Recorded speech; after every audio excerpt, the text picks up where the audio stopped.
ஹரே கிருஷ்ணா.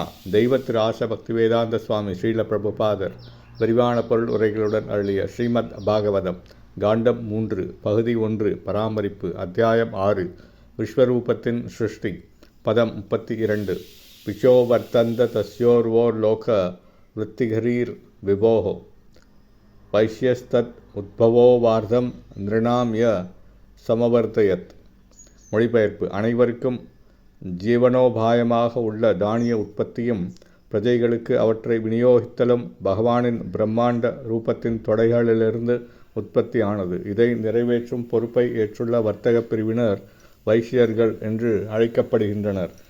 பொருளுரை: விவசாயமும் விவசாய உற்பத்தி பொருட்களை விநியோகிக்கும் தொழிலும்தான் மனித சமூகத்தின் ஜீவனோபாயத்திற்குரிய வழி என்று இங்கு தெளிவாக கூறப்பட்டுள்ளது. இயந்திர தொழில்நுட்பமானது வாழ்க்கை தேவைக்குரிய செயற்கையான ஒரு வழிமுறையாகும்.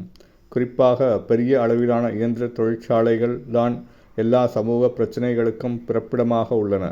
பசு பராமரிப்பையும் விவசாயத்தையும் மற்ற வணிக தொழிலையும் கவனித்து கொள்ள வேண்டியது வைசியர்களின் கடமை என்று பகவத்கீதை குறிப்பிடுகிறது. மனிதன் தன் வாழ்க்கை தேவைகளுக்காக பசுவையும் விவசாய நிலத்தையும் முழுமையாக நம்பியிருக்கலாம் என்பதை நாம் முன்பே விளக்கியிருக்கிறோம்.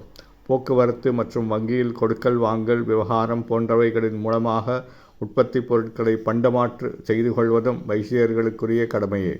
வைசியர்கள் பல உப பிரிவுகளாக பிரிக்கப்பட்டுள்ளனர். அவர்களில் சிலர் மிராசுதாரர்கள் என்று அழைக்கப்படுகின்றனர், சிலர் உழவர்கள் என்றும், சிலர் தானிய உற்பத்தியாளர்கள் என்றும், சிலர் வாசனை திரவிய வணிகர்கள் என்றும், சிலர் தங்க வியாபாரிகள் என்றும் அழைக்கப்படுகின்றனர்.